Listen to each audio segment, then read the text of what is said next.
YouTube was good. It's your boy Jody Joe. This is going to be the first ever Yin and Yang movie review. Yin and Yang is a show that I do with my PIC Andy, and it's a debate show. But we said we got to talk about this movie Fatal Affair. So I got the PIC with me. Andy's in the building. What's up, bro? Oh, so happy to talk about this Fatal Affair. Oh my God, guys! You might be noticing it's in your top 10 list on Netflix. They're trying to get everyone to watch this piece of garbage. But let's talk about it, Jody. I can't wait. I'm so glad I have someone to talk about this. So yeah, Fatal Affair. So it's a movie that stars Nia Long, Omar Epps. Nia Long is this successful businesswoman who's in her career, and then in walks this old high school college friend of hers, played by Omar Epps, and they work on this project together. He's new to the company, and oh, what a coincidence! You work here. I haven't seen you since college. Wow, you look great. So do you.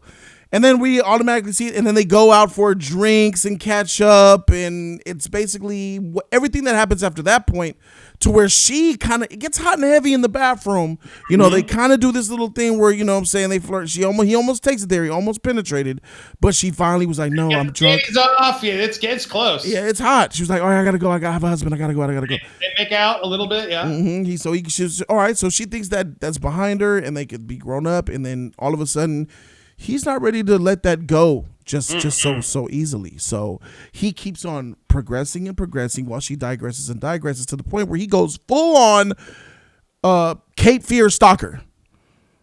So that's the synopsis of this film. Andy, this movie sucked so bad. This movie was so bad, though, that it was actually good for me. It was so entertaining to be. I just want to see how bad it was going to be. How much more can you make me laugh? It'll be more fun than the movie, I bet. Facts. Yeah, go ahead. Facts. Like I was watching this thing completely glued to the screen. Like, wow, somebody got paid to do this. This is filmmaking. There are so many weird parts about this movie. Can we talk about what is Nia Long doing in the movie? Her character, I don't know their character names. She's got this like awesomely sweet, rich, hot, much hotter husband. Yeah, he's like much hotter, much hotter. So hotter. My girl's like, what is he doing with this bug-eyed, crazy old guy? Like Omar Epps has not aged well. Sorry, he hasn't. I gotta maybe doubt. Was he ever like hot? I feel like he was. But my God, it's so weird watching. He always had a little bit of a down look. Nia Long still looks good. You know, she's older, but she looks good. Yeah. She got a couple times. She's like sticks her, you know, they put the bus steer on her and they're showing her off. She was working for me. But then she's got like this amazing dude. And like we talk about the house. They got this like convenient like beach house. Big old house. Like, the deck that they just constantly walk out and look out into the ocean with the little lights on. Like this lady's living her best life. Best life ever. And it's like, what? I didn't buy for a second that she would have done this. What she used in the film, her motivations for cheating on her husband was, I feel like I wake up in a bed with a stranger. Like, I don't know who he is anymore. And then all of a sudden, once that they start to do that, he becomes a great husband again. Well, because they just terribly direct the movie. Because terribly written. They don't show you the husband until the second half, where then of course it proves he's actually nice. And look, I've had an affair in my life, right? So I can speak to a little bit of the experience of being in an affair. But I'm just telling you, I didn't relate to this at all. Like I don't want to get into why I did my own affairs. I was a scumbag. I did it. But this, like, dude, this just didn't line up. The motivations were not there. I didn't understand. This guy, Omar Epps, is just like complete red flag city. And why would you? It's so frustrating because they could have painted some like schlubby guy at home who's ignoring her, right? She's unhappy with her lot in life, and you know, I always had a crush on this guy. Right? There's so many ways that could have like made it believable, and the whole movie, the entire time, does everything it can to like make it not relatable or believable in any slight of imagination. They set you up in so many instances to where it's like, all right, we make sure that everything that could go wrong to make this go wrong, we're going to make sure it goes wrong. And I'm like, you could just sense it as you're watching, like, oh God, this is so unbelievable, but it's happening because they want the drama. This film is very thirsty for the over-the-top drama, thriller feels to it, but they don't feel thriller. They just feel funny. There was a scene where she went back to the office because she got a call like, oh, you got to sign some papers. So here she is, knowing that this boy guy is supposed to be dead, which we won't talk about. We'll get to that in a minute. Goes back to the office. All the lights are off in the office. It's spooky in there. And she doesn't turn on a single light. Nope. She stays in the dark throughout the whole office and then trips. She trips in a random doorway. And guess where she trips and falls on the ground? Guess where she falls? Direct in line sight with her dead body's friend. Her dead friend's body. Like, oh my God. Like, there was this? Did you notice the part? Sorry, we're spoiling this movie because it's a spoiler. The spoiler rant. How about that scene where like the guy kidnaps the family at the end and they're running through the house and then the dad, the daughter and the dad see the dead boyfriend, like kid, and the daughter's like, okay. And the dad's like, F no, what are you doing? Let's go. Keep going. Keep going. And then they never address whether the kid's alive. Doesn't matter. He's just gone. Gone. Poor kid. Poor nerd.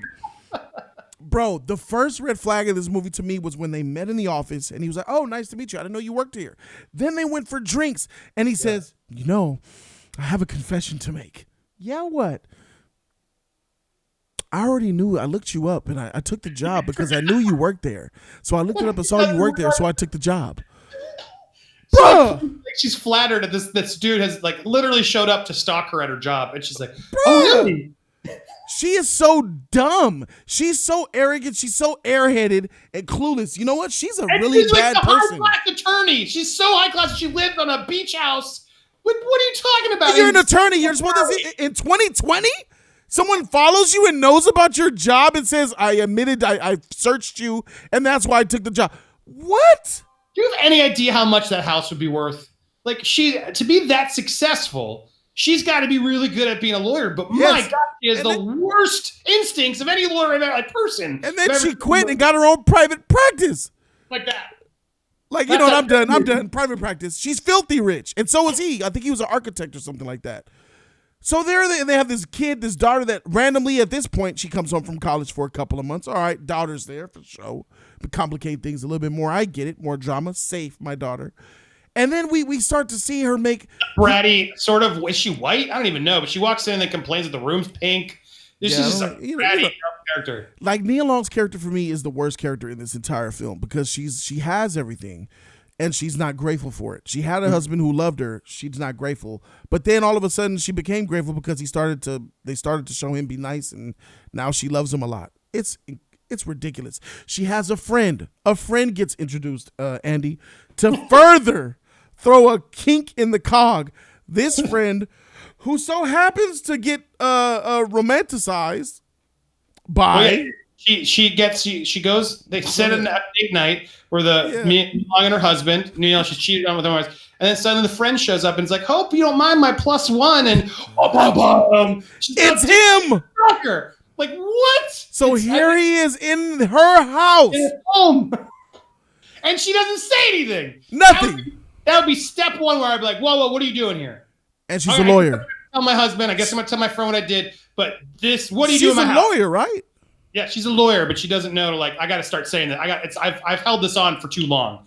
When she's in, and then she never tells the husband until it's like way too late. Until it's too late, until the police are involved. If you're cheating on your lady and then the person starts stalking you, you got to fess up pretty ASAP so your partner doesn't get murdered.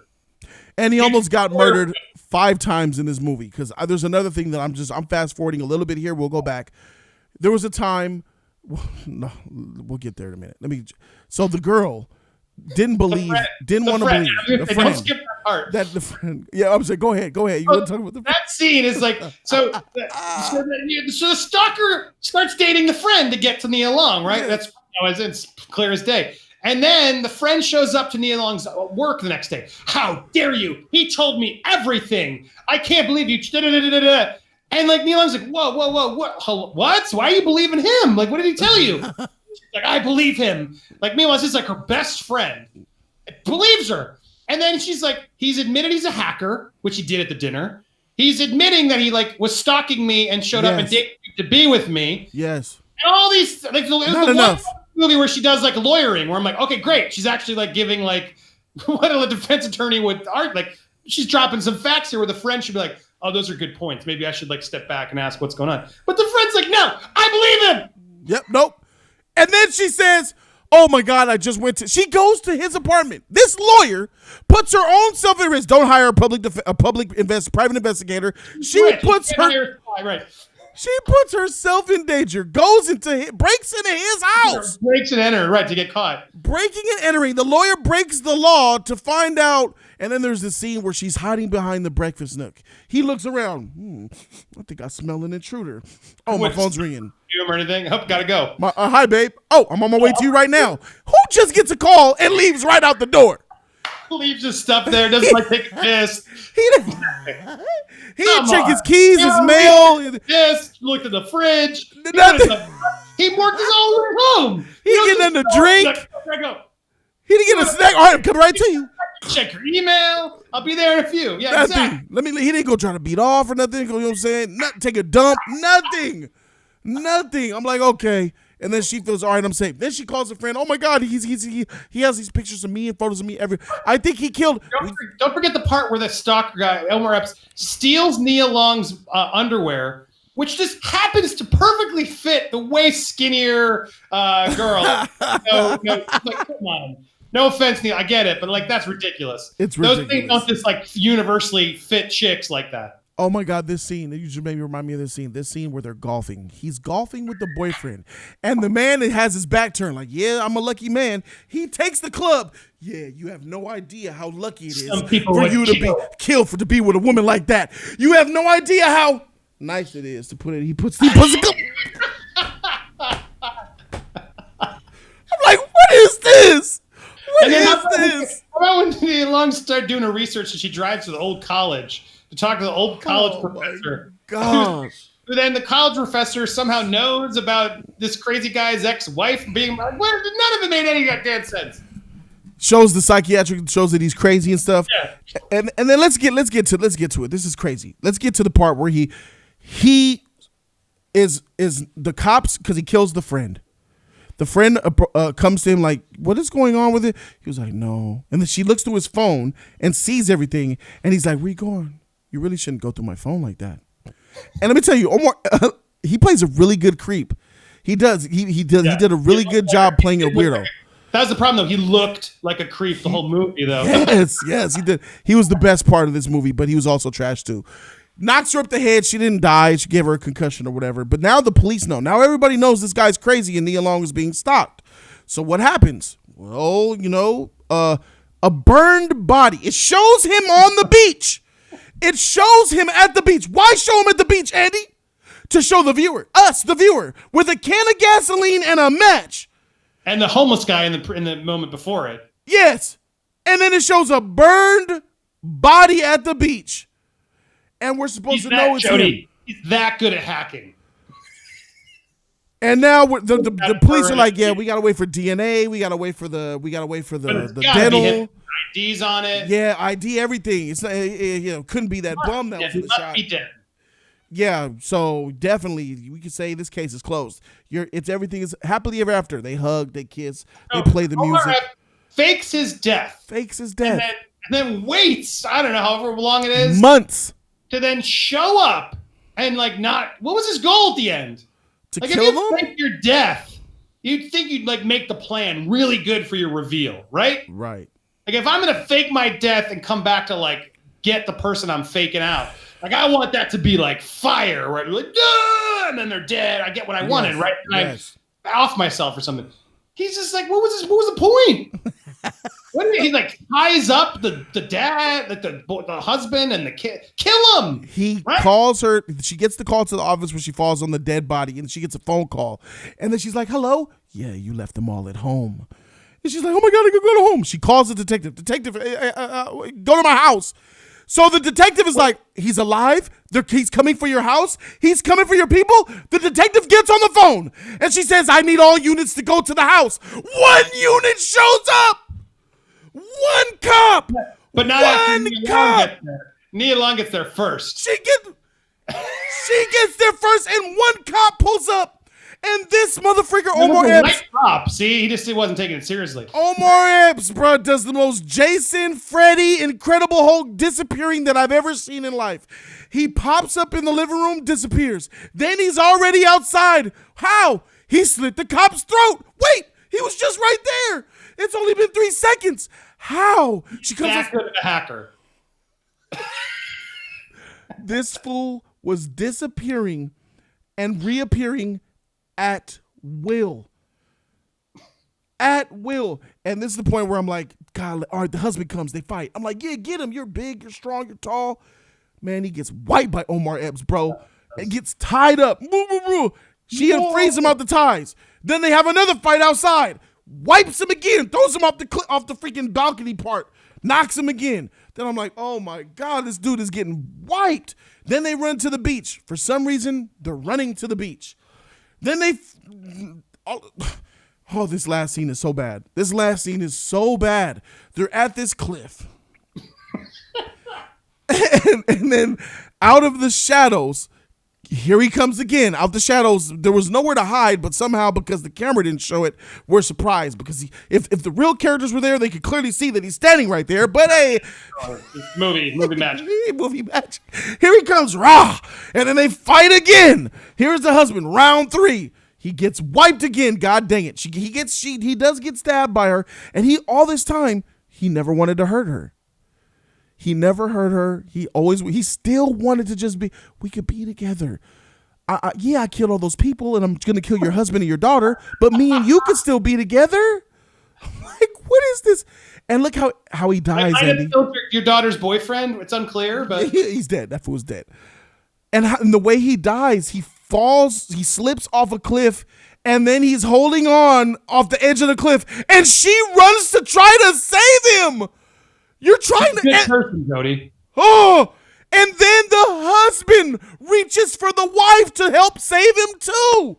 You've been getting beat up this whole film. He tried to kill you and your daughter and your wife, and you're still trying to save him from falling to make them look like good Samaritans? That's not realistic. We watch these movies for realism. Or silliness, and I wanted like a good catchphrase at the end, like, what's a good word on the other side? Through. Yeah. Consider it a divorce. You want that moment right there, right? Like, I'm swiping right or whatever, Like, she gets some awesome little line there as she lets go of him, and he's like, "Oh, I'm not your wife."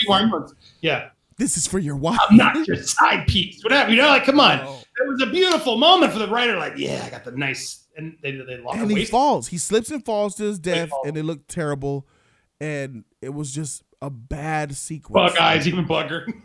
But oh my goodness, bro. So I'm gonna say this is, ladies and gentlemen, this is a bad movie. This is, but for me, because we're gonna grade this movie, and so my final consensus is this. This is a trash movie that's so bad and it's so urban and ethnic and black that you want to see how this drama ends. You want to see how the drama goes and just how bad this movie is gonna be. And it's so bad, it almost gives entertainment value to it, which is why I watched it. So I think that, yes, this is so bad, it's good film. What do you think, Andy? Yeah, I don't know if it's so bad it's good. I didn't entertain. It was more fun laughing and talking about it with you. I hope if people got to watch it and then watch this so they can laugh. Yeah. That's really what you want to watch it with, friends or your partner or whatever, and just laugh and get ready for just a silly night. You can check your phone a couple times while you watch it. Have fun with it. This was number 1 on Netflix at a point. But yeah, this movie just proves that top 10 is just a marketing tool that they use to sort of tell you to watch the movies, right? It's like, damn, we got to get some views on this stupid Fatal Affair movie. But yeah, I would give it, I don't know, 5 out of 10 from a funny standpoint. 5 out of 10. But do you think they'll make Fatal Affair 2? No, I don't think because What if he comes back wouldn't you watch it if he came back from the dead? Yes. I swear I would watch it. Land. He could have whitewashed away. He could have been bandaged up. Make it 2 and 3, bro. Make this a franchise. Helped him his sidekick this time. Make it a franchise. I'm down. And let's see her get tormented again. That's 5 out of 10. I would say that's 50% of 100. That's a fail, right? Yeah, it's got to be. It's right in that middle though, where it's not a 4, but it's a 5. Yeah. Where'd you put it? I'm gonna put it at. This is a D. This is a D- movie. D-. So that's what 60.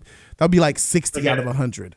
That's D- territory, but it's still entertaining to me. Some people 5 would be a D. 6. Yeah. So you're 70 is a C.